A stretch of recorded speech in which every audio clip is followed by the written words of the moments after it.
Good afternoon, and welcome to another one of our Impact series here at Sharon Estate Church.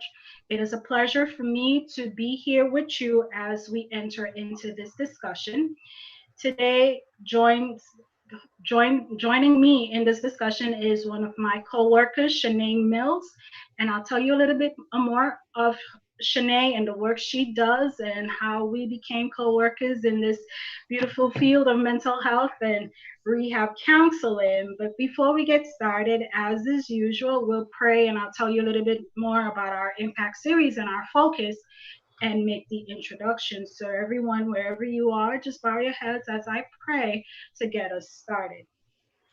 Kind and Heavenly Father, I just want to thank you for another opportunity that you've presented to us today.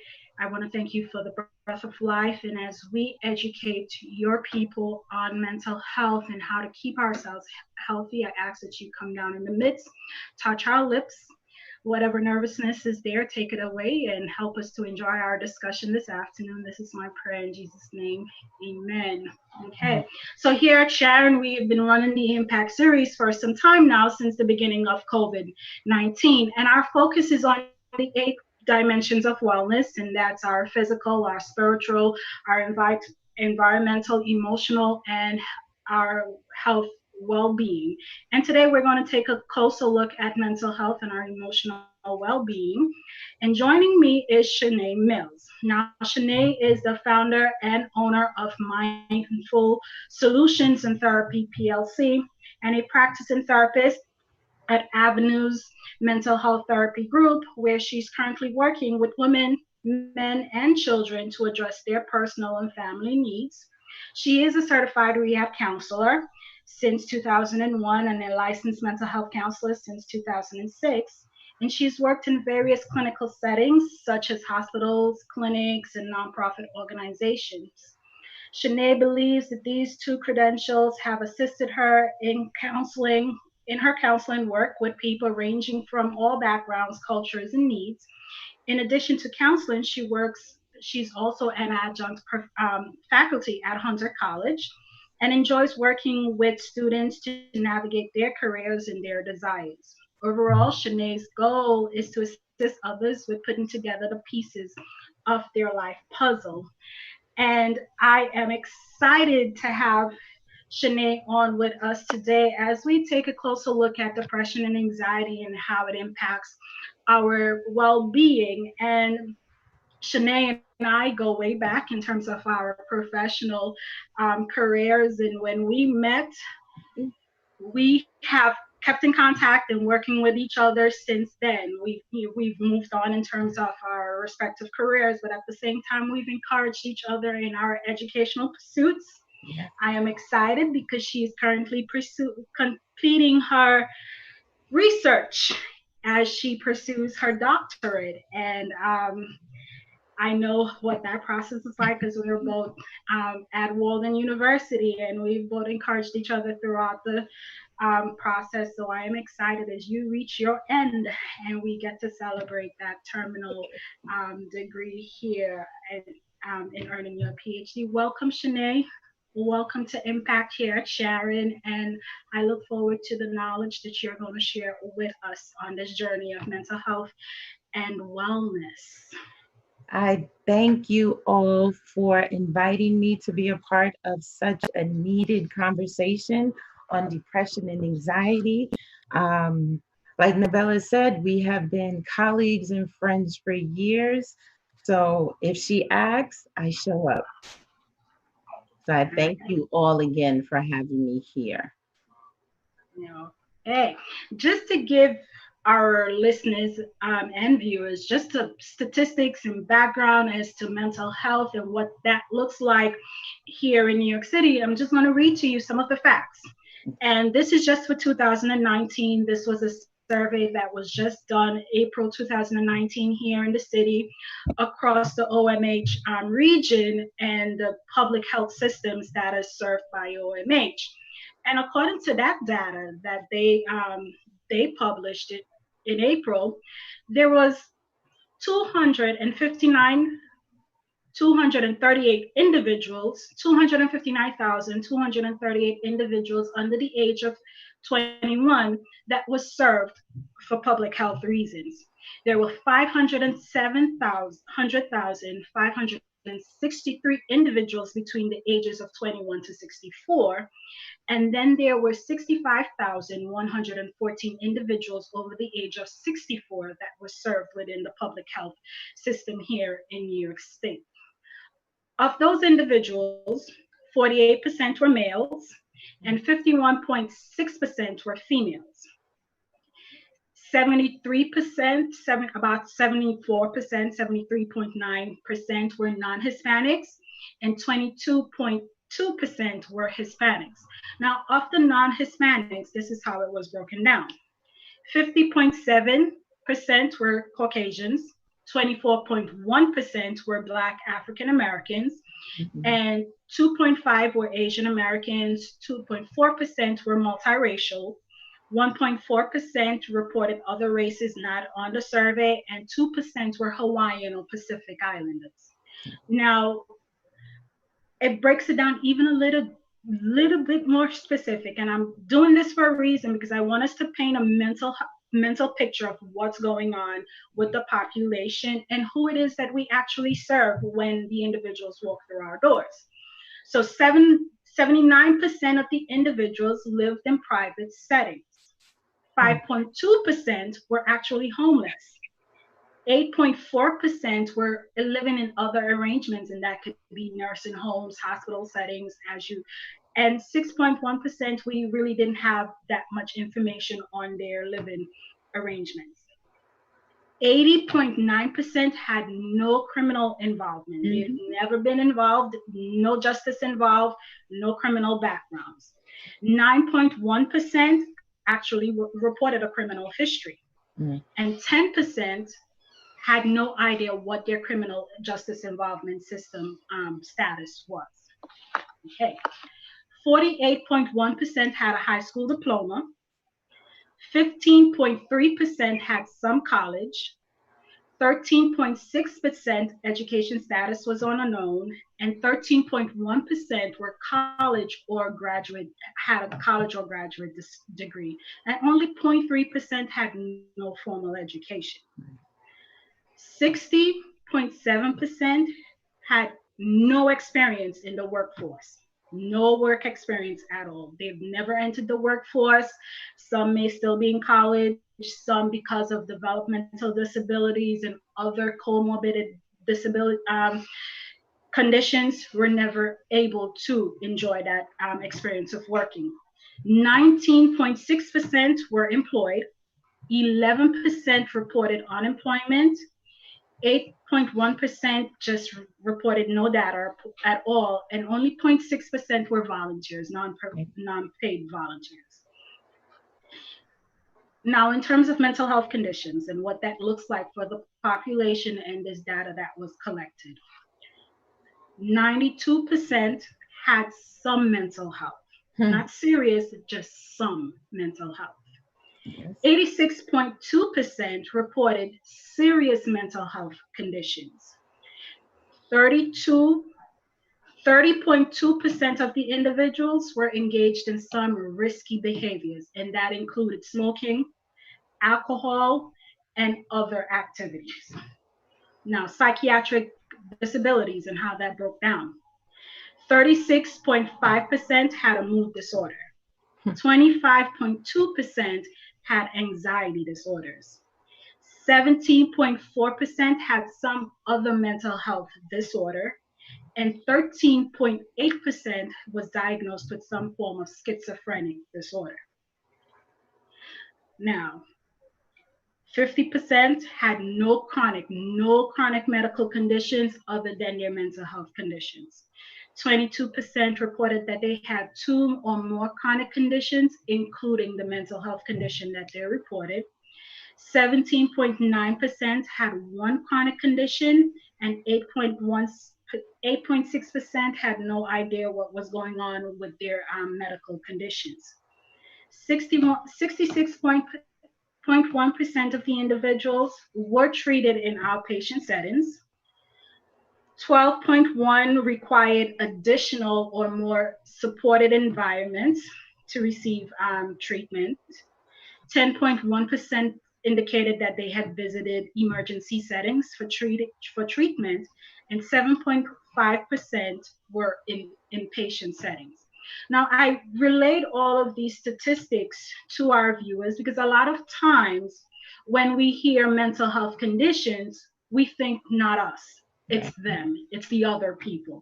It's those individuals that are out there doing substance abuse or all the other activities that I'm not engaged in. And I'm here to tell you that that's really not our statistics.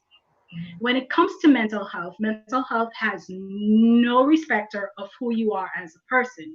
However, the age group that is plagued the most with mental health is our 21-year-old to 64-year-old categories. Why? Because most individuals experience their first break when they go off to college. Mhm. Some experience their first break because they become caregivers of their parents or their grandparents. There are some individuals, due to the stress of working for the very first time, experience their first break in mental health. So they look exactly like us. The clients that we serve look exactly like us. Sometimes it's our neighbors. Sometimes it's our coworkers walking into our doors seeking assistance.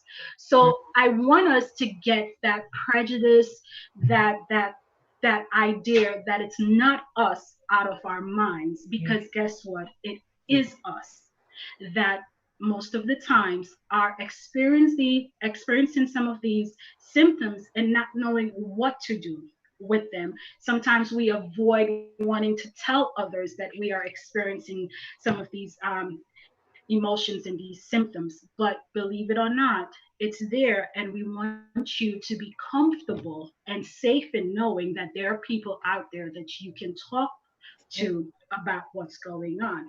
So, Sinead, take it away. Tell us a little bit about this thing called depression and anxiety. All right.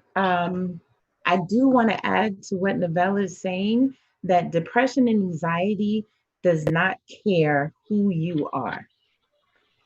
Just as all the statistics that she just gave us shows that it looks at every race, culture, economic standing, background, and it says you. And with that, you need to reach out and get help.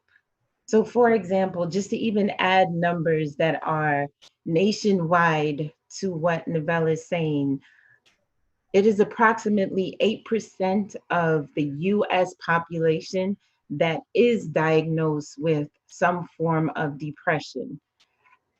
So that leaves about 92% of people that go undiagnosed because of fears of whatever they're thinking, not me, not them, I can't be one of them. In addition to that, anxiety, it's about 14% of the US population that's actually diagnosed. And of that 14 and 8% of diagnosed individuals, less than 40% of people seek treatment. So that goes with what are we doing? How are you educating yourself to make sure that you're taking care of yourself, especially when those symptoms arise? But before even talking about what you can do to help yourself, I'm just going to go over briefly some of the definitions of depression and anxiety and some of the symptoms that you may see. So, depression is a mood disorder that causes persistent thoughts of sadness and or loss, which impacts how you feel, how you think, and how you behave on a day-to-day basis. Depression can manifest in different areas of your life, such as in your work area, in your relationships, or even in medical areas of your life. For example, you may also feel symptoms of tiredness, irritability, anger, guilt, worthlessness. You either have issues with insomnia or hypersomnia, which is you're either sleeping too much or not sleeping enough. Another thing is there are different types of depressions. that's associated with various factors. For example, I mentioned medical conditions. Some people feel depressed or have feelings of depression due to medical conditions such as kidney failure, such as cancer, such as chronic rheumatoid arthritis. There's so many different medical conditions that can exacerbate feelings of depression. You have environmental factors that can exacerbate feelings of depression, such as like a loss of a family member. Currently, what's going on in our political climate can cause feelings of depression. Another area which sometimes affect women more than men is hormonal changes. As Novell mentioned previously, the age range is from 21 to 64. Hormonal changes take place later in women's lives. So there can be depression just around the hormonal change that happens naturally for a lot of us. So, diagnosing depression really means understanding the triggers and how it surfaces in you. So, I always ask people, think about the questions that you used to ask when you were younger: the who, the what, the where, the why, and the when. Those same questions are the questions that you ask when it comes to understanding depression and understanding even how to deal with depression. Like one of the things that I tell my clients to do is pay attention to your behaviors, pay attention to your thoughts. Think about the things that you go through throughout the day and think about like how are you behaving? Do you notice that you are constantly feeling like this pressure of sadness no matter what you do, from the minute you wake up till the minute that you're sleeping? Do you find yourself feeling like a loss of interest? Like, for example, if you were someone that loved to crochet all the time, then all of a sudden you notice that you no longer have a desire to engage in that activity, even though it used to make you very happy before. That's a sign of depression, also. A lot of the times, people will also have thoughts of death or suicide. Not that they want to commit suicide, but just the thought of not being here might make them feel a sense of comfort, but not in a way of, oh, I'll be happy, but just the fact of, I won't feel this terrible feeling of grief and this terrible feeling of guilt. Another symptom of depression would be a loss of energy. You're normally somebody that's a get up and go person. Then all of a sudden you notice that you just have no energy to do anything. And like I said, things that you once loved to do, even hanging out with family and friends, you don't feel the energy to do it. You might have slept all the time that you needed, your 8 hours of sleep, but you still can't get yourself up and ready to go. But one of the things is we all go through these feelings throughout our lives. So I don't want anybody just self-diagnosing themselves with depression because you have a loss of interest. To be diagnosed with depression or even anxiety, this has to be a persistent, pervasive feeling, thoughts, and symptoms that take place. Clinically, as a therapist, I couldn't diagnose somebody with depression unless they told me this feeling, these behaviors have been with me for more than 2 weeks, more than 2 months. And it's that consistent, persistent feeling that will then say, okay, wait, let's talk about this further and see what's going on. Now, there's a flip side. People feel moments of depression, but then the thing is, you might also feel some anxiety with your depression. So, how do you know which one is which? Because anxiety and depression can manifest in the same feelings, sometimes a loss of energy, sometimes insomnia, or sometimes having a hard time sleeping. But there's a slight difference between anxiety and depression. For anxiety, we have that all built in us. It's like a safety mechanism that our body has to protect us from outside things. I make a joke and I say, think about when we were all cavemen and cavewomen. If we didn't have any sense of anxiety, we would run out there and the dinosaurs would have just ate us. But having an anxiety disorder means that the fear that you have is persistent, pervasive, and lasts beyond what will be naturally considered a time period for anxiety. For example, I used to be scared of dogs. If I had an anxiety disorder, I would be immobilized just by the thought of a dog being near me. I would have physical reactions to it, heart palpitations, sweating. I would even maybe pass out. My anxiety would be a fear at an unconscious and conscious level that I would not be able to control. Even further diagnosing anxiety is to say anxiety is an emotional disorder that is normally a fear that lasts for 6 months or more. It's said to have feelings of increased heart rate, rapid breathing, restlessness, trouble concentrating, difficulty sleeping. But be mindful, these symptoms vary from person to person. So, what one person may experience, I may not experience. And depression and anxiety is not a cookie cutter diagnosis. It's not something to say that because Novell has it, Shanae has to have it the exact same way. Everybody's circumstances, everybody's beliefs, everybody's thoughts are completely different. Like one thing I constantly tell my clients is depression and anxiety are also based in your thoughts. It is your thoughts that cause your feelings, and it's that your feelings that causes your physical reactions and behaviors. And once you kind of get a better understanding of those things, you can navigate with help your anxiety disorder or your depressive disorder.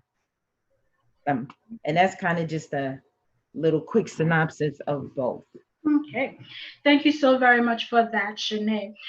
Now, you touched on something, and it goes back to our current climate and our political landscape. And I want us to kind of take a moment to pause right there. And how does that now impact our anxiety levels and even our depression?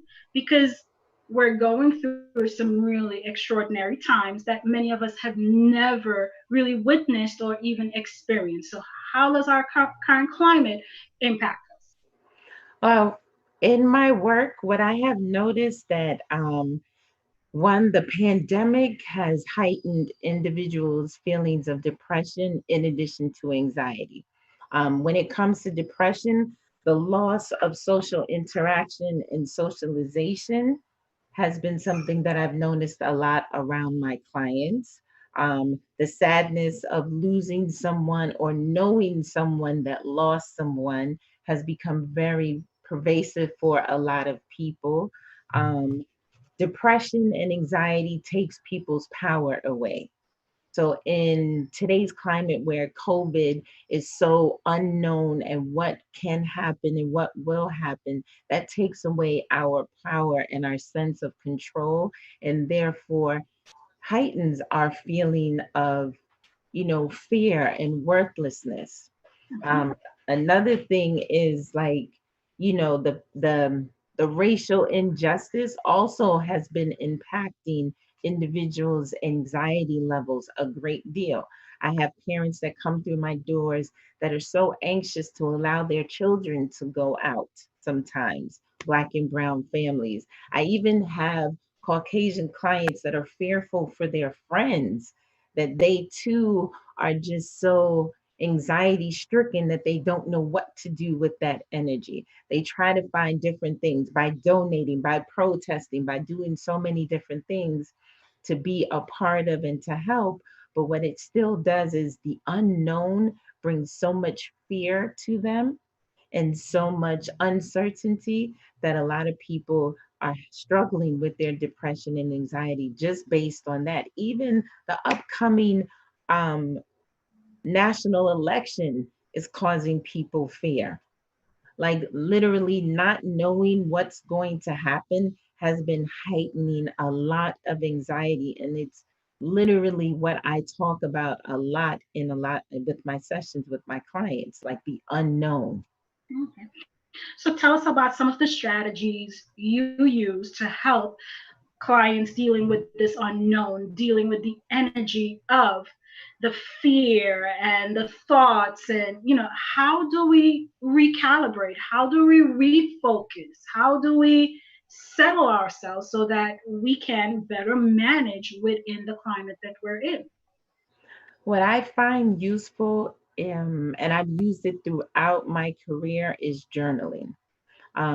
One of the things that I strongly believe in is when we hold that energy in, and thoughts are energy, no matter what we think, thoughts are energy. But when we hold that in, it just keeps bubbling and bubbling until you have to find a place for it to go.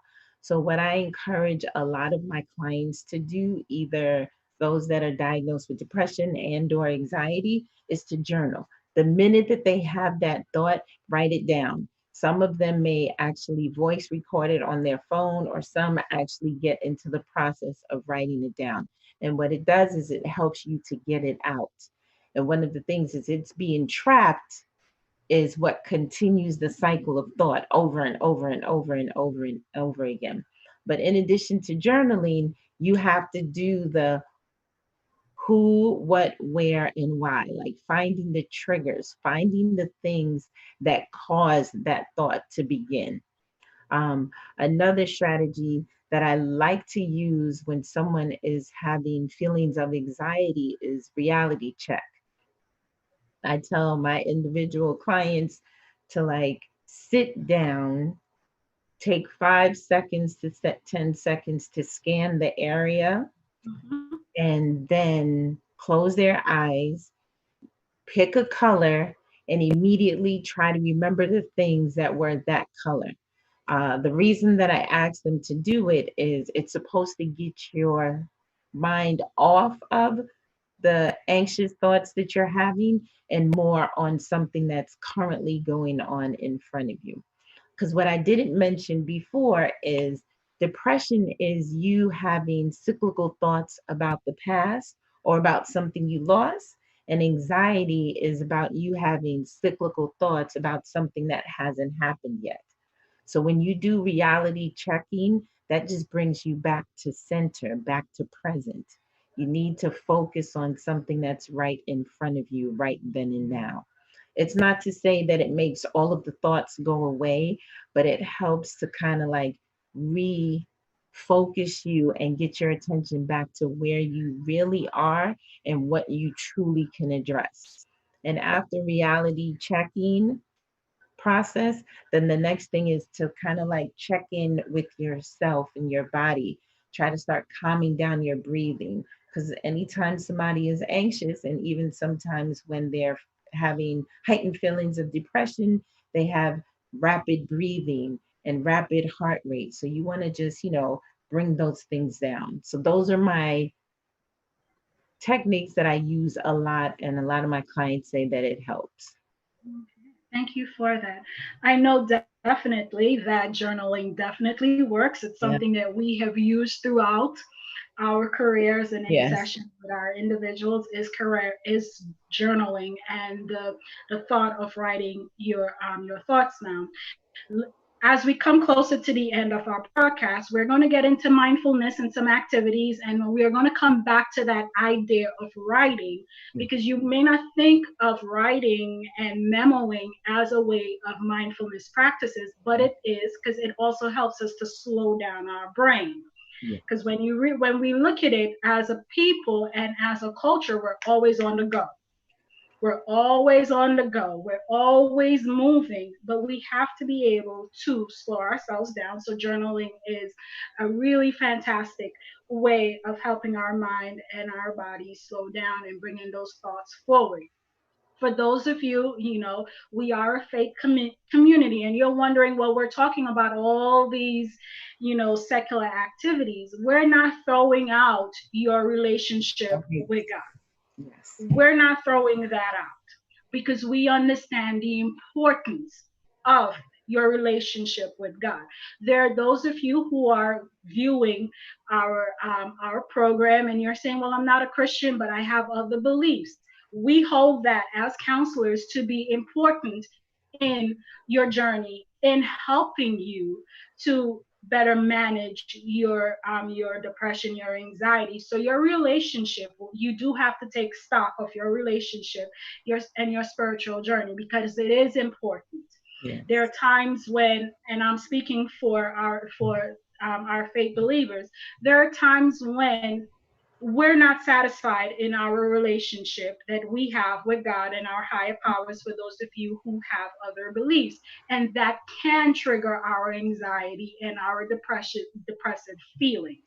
So you do also have to spend time taking stock in your relationship and going back to basics. Yep. Which means that if you were someone that faithfully read your Bible, faithfully had devotions, faithfully had that time that you set aside to practice, but you've moved away from that, you do have to return to it, because it is part of you maintaining um, that schedule, that connection, rebuilding that connection, because our anxiety or depression can be triggered by that loss of connection that we had with our faith practices. So we are not throwing out our religion and our beliefs, because we hold it to be true in helping individuals as they move through their treatment when they come through our doors. And that is one of the factors and one of the areas that we explore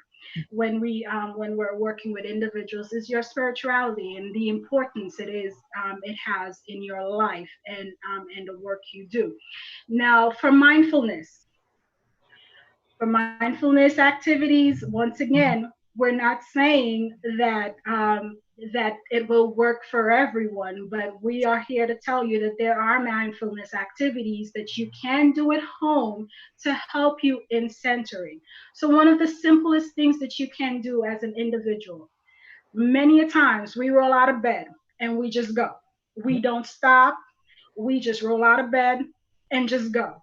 Mm-hmm. This is the first time in the day where you can start practicing mindfulness exercises. Before you roll out of the bed, before you get yourself going, you plant you plant your feet firmly in the ground, and you start doing deep breathing exercises. You sit up straight and you start deep breathing, which means that you focus on that air filling your lungs, and then you focus on releasing that air. And you want to then center your mind on your intentions for the day. What do you plan to accomplish for the day? And whatever that thing is, then okay, how are you going to accomplish that today? And that's the thing that you focus on.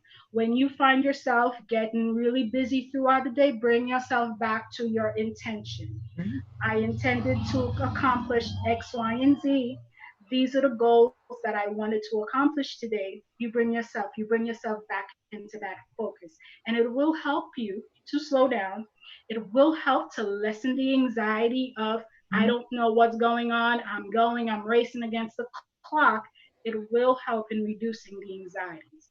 Along with breathing exercises, other than intentionally focusing on your thoughts for the day, what I would like for you to also practice, for those of you who are into mindful breathing, is while you are in a chair, whether you're sitting in your chair at your office or at home, and you find yourself, you're beginning to panic.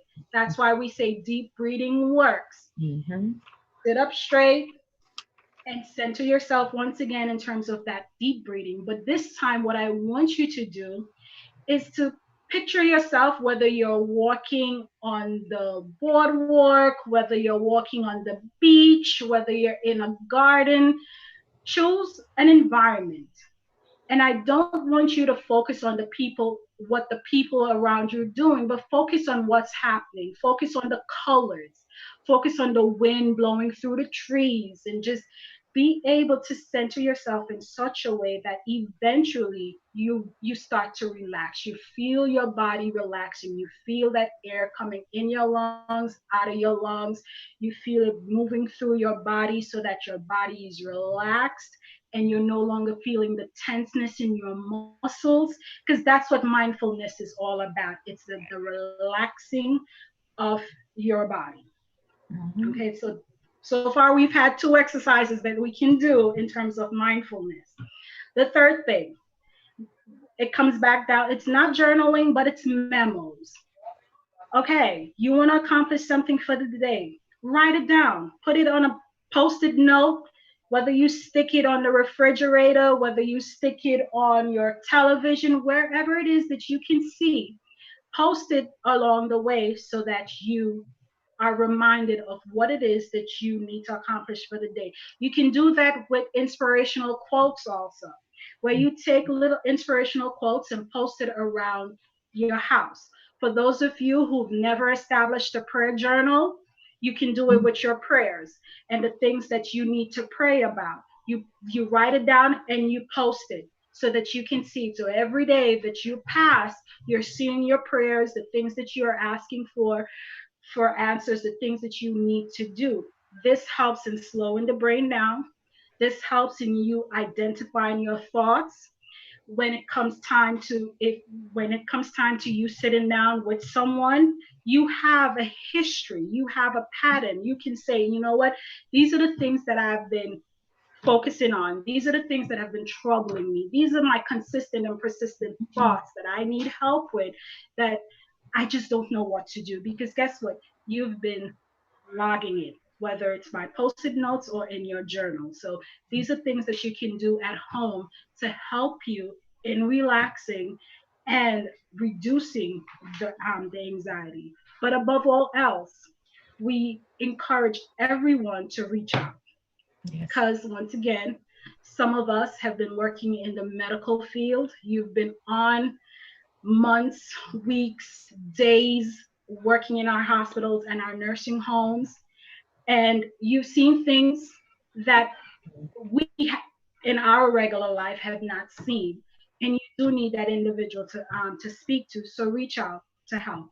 There, it's there. If you are at work and you find yourself needing that break, needing to just release that energy or that tension, all you need to do is, well, if you don't have access to a window, get to a door or a quiet place that you can sit, turn off the lights, and do deep breathing exercises. If you have those waterfall sounds on your phone, you can use that as background noise to help you in centering or focusing your mind and your energy. Now, in terms of the windows, if you have access to a window, it's about 5 minutes or so where you stand at the window and you intentionally you're looking at what's going on around you. You're not worrying about the conversations that the individuals are having, but what we want you to focus on is on your senses. What are you seeing? As Shanae had mentioned, the colors. What are the colors you're seeing? You Mhm. know, how is the wind blowing through the trees? You know, the birds, the sound of the birds that's flying around. You're centering your thoughts. It's called intentionally looking at your environment and really immersing yourself in those in your senses, and that helps you in quieting yourself, just taking a break from the busyness so that you're able to go back and accomplish the task that you're doing. The hardest thing that, we don't know how COVID-19 is going to end, but what we do know is at the end, when it is at the end, the level of depression, the numbers in mental health conditions would have increased substantially. So I know for a fact that when the research and the statistics comes out next year about the mental health capacity and the diagnoses that have occurred throughout this pandemic, we'll see that it has actually increased. And as professionals, we know that as our students are going back out to college, as our workers are coming back out into the workforce, mental health is something that we are actively looking at and just trying to put into place all of the mechanisms that we can to help the individual broach that topic. Because as an African American community, we don't like to talk about our mental health. We do not. We tend to keep it silent. But like I said earlier on, mental health has no respecter of individuals. It can take you at any point in time, but you have to know that there are individuals that you can turn to. Don't be afraid to go to your supervisors when you are at work, because as a supervisor, I've had to intervene on mental health conditions for my staff. I've had to do that unfortunate ER call to have a staff committed because of my concern for their health. So don't be afraid. Your supervisors are there for you to talk to. Don't be afraid to go to that pastor. Don't be afraid to use the EAP counseling centers at your job. For individuals who are not working, there is 311. If you call 311, they will provide you with all the resources that are free and available across the city for you to utilize in talking to someone, whether it's by text, whether it's by phone. There are apps that you can download to help in terms of mindfulness, in terms of meditation. For those of you who want to get into meditation, there are apps that have now been created that are now available for you to use. The resources are there for you, and we know that as a community, if we work together, we can definitely help each other out. Shanae, any last minute thoughts, parting words that you'd like to share with us on depression and how we can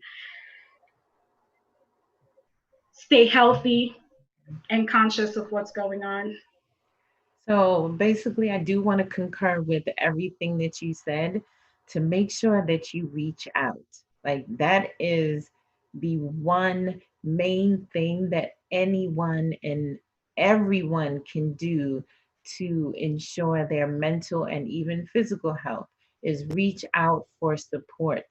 If it's a friend that you trust, then maybe they can direct you to the place. It doesn't matter who it is. If it's your pastor, if it's your deacon or deaconess or whoever it is.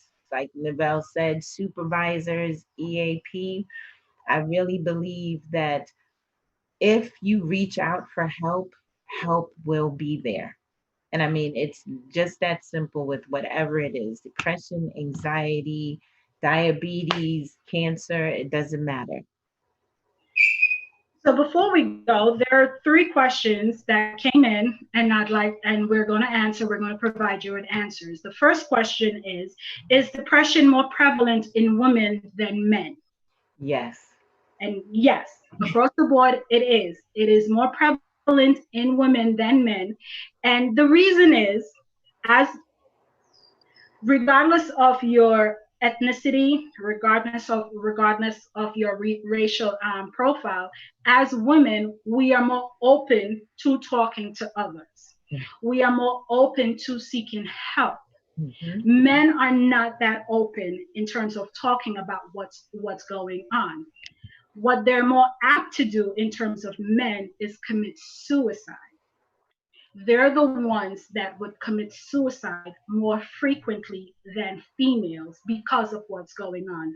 But in terms of diagnosis, women are more prevalently diagnosed with depression. So for the individual who's concerned, yes, women are more diagnosed. And once again, it's not only because we are more open to talking about what's going on. Remember, we are experiencing changes in terms of our hormonal activities, as Shanae mentioned earlier.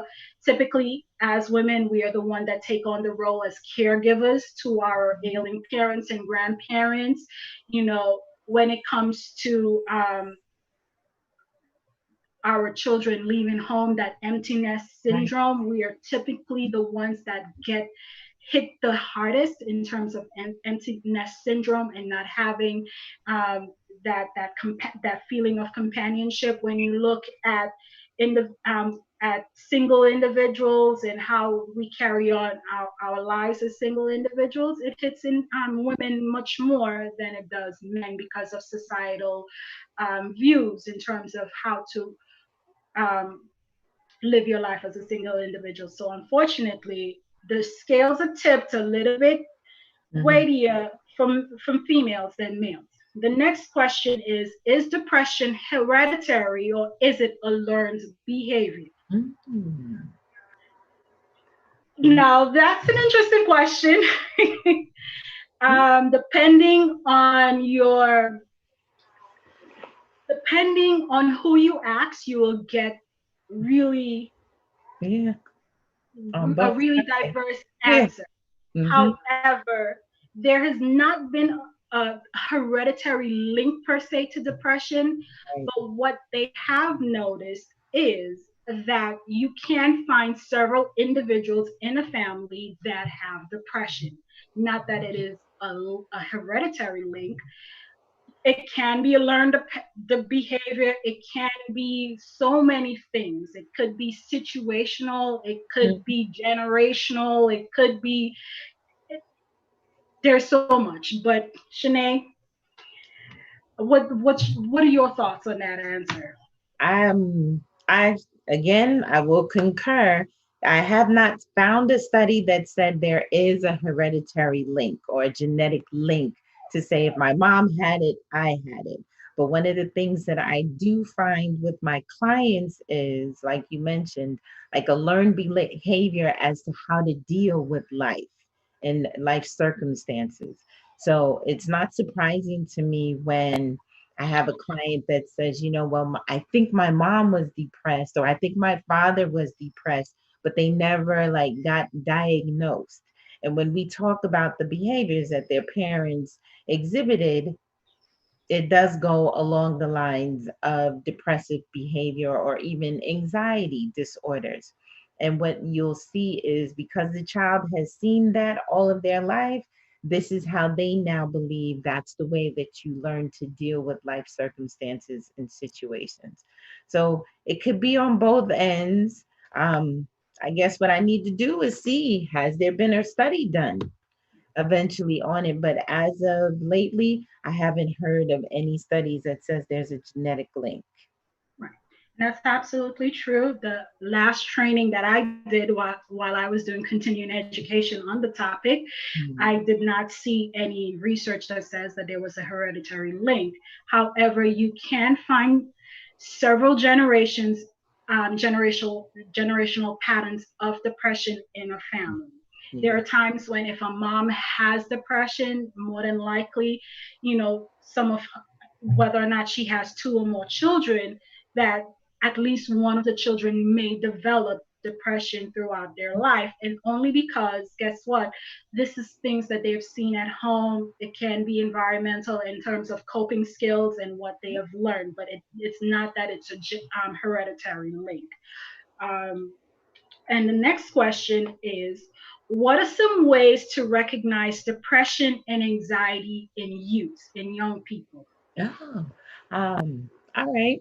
Um, what you do find is some of the similar symptoms that I mentioned for adults is the same for children. So you can find, again, a loss of interest in things that really used to excite them previously.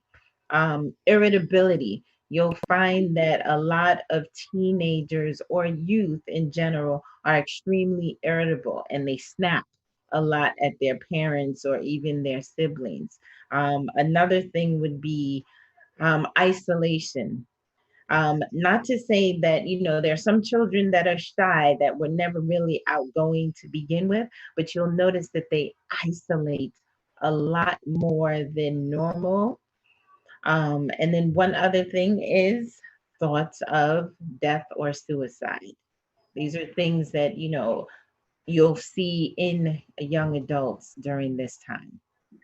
So parents, when you have that young academic, that young student that has been excelling in school, Right. and all of a sudden grades have started to fall, Yes. They're no longer interested in pursuing those academic pursuits. And it's the same thing with sports. It's the same Yep. thing with music. There are concerns. You want to check in with you want to check in with them in terms of what's going on, because something is on their mind, something is bothering them. It could be that they have lost, they never mentioned to you that they've lost a friend, or a friend have moved away and they no longer know how to deal with that feeling of loss. It could be something that's going on in the house. Remember, not all parents live together. You have parents who are entering in divorce. You have parents who are dealing with substance abuse. You have parents who are dealing with financial difficulties. These all impact our young people in significant ways, and they cope differently as opposed to us as adults. It's the same thing for college students, for parents who have college students. Your college student was going to class every day, was showing up on time, was engaged, and all of a sudden, you know, you as a parent thinking that your child is going to school, and you get that call that they have not been seen in class. Something is going on. This is a time where you start talking about mental health and what's going on, because this is when our students do experience that first break in in your mental health. And the first thing that we notice is that drop in class participation, is Yeah. that drop in grades, is that drop in focus, and their willingness to Yeah. talk to you about what's going on. They may engage in, this is where that idea of risky behaviors come Yes. in. They will Drinking. start Mhm. experimenting. A lot of young people who have never had any access to substance abuse, who have never engaged in substance abuse, because of their inability to talk about what's going on with them emotionally, physically, mentally, will engage in substance abuse to help them in dealing with Mhm. those feelings, and seeking the calm, the return to normal. So they will engage in risky behaviors. So these are the things that you want to look out for as as parents to young people. And our last question is: are people with low self-esteem or pessimistic um, Mhm. mindsets more likely to develop depression? And Interesting question. well, that's a hard one. It's a hard one. And while we're not researchers, and Mhm. and we don't have the research in front of us, there is no, I can't tell you that people with low self-esteem or people who are pessimistic are more apt to becoming depressed. I honestly cannot say that I have the research to tell you that. Are you susceptible to becoming depressed or anxiety because of low self-esteem, because of your pessimistic um, perspective? Yes. But so is the individual that has high self-esteem, who has an optimistic point of view. Once again, depression and anxiety is no respecter of persons. Do certain things within your, do the way you carry yourself, do your thoughts and do your thought patterns and your Mhm. beliefs and your understanding of self impact your Mhm. impact anxiety and impact your susceptibility to depression? Yes. Remember, depression is not just one thing. There are several different phases to depression. There are individuals who become depressed only during the winter months, and that's Right. called seasonal depression. And why? Because the sun is no longer out. They're now holed in. They can't go out as frequently. And that's the only time you would find that they're really depressed. And that's what scientists and psychologists and out there have called seasonal depression. And when spring comes back, Yeah. they're alive and bouncing again. Mhm. And what they experienced within the winter months have gone away. And once the winter comes again, here it goes again. And you literally have to teach them how to manage this winter. That's why there's this thing called winter blues. How Yes. do you manage the winter blues? It's the same thing with overeating. Overeating can't, and it's not because you have low self-esteem, but because of what's going on around you, we don't know what's causing the individual to have low self-esteem. We don't know what's causing the individual to be pessimistic in their views. So Mhm. these are all things that we have to dig deep into as therapists, as counselors, before we can say, well, yes, they're prone to depression, they're prone to anxiety, they're prone to these different conditions that are out there. Remember, there's so many things that can impact an individual and can make you susceptible to the symptoms of anxiety or depression, but it's not just one thing. So I don't want you to think that because you have low self-esteem, you will become depressed. Not at all. Not at Exactly. all. Exactly. Anything else you would like to add, Shanae? No, you covered it very well. All righty. Thank you so very much. Well, we have no more questions, but if you do have any questions, continue to submit it online. And as we do with our impact series, with depending on what else has come in, we always come back around with a round two or to add on to our knowledge base and what we've learned along the way. I want to thank Shanae for joining us this week for our impact series, and to all of our viewers for sending in questions and for enhancing our discussion on depression. Once again, you are not alone in this battle. Thank you. There are resources out there. There's always someone who is available and waiting for you to call. So reach out for help.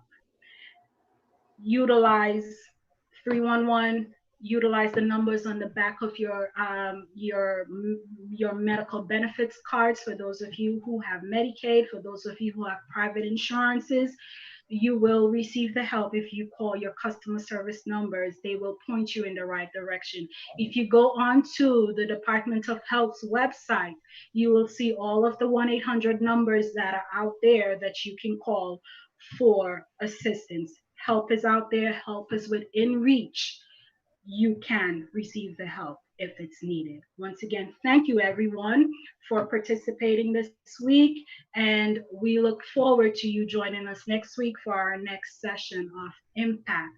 So as we go, we'll close out again in prayer. And Mhm. Shanae, thank you so very much. Thank you again for inviting me. I greatly appreciate it. Alrighty, all right, so let's close off in prayer. Kind of Heavenly Father, we want to thank you for the wonderful discussion that we had today on mental health.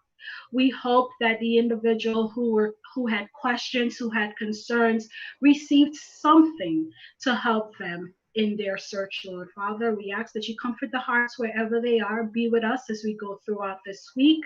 God and protect us and bring us all back again to fellowship with each other next week. This is my prayer in Jesus' name. Amen. Good night, everyone, and Amen. thank you.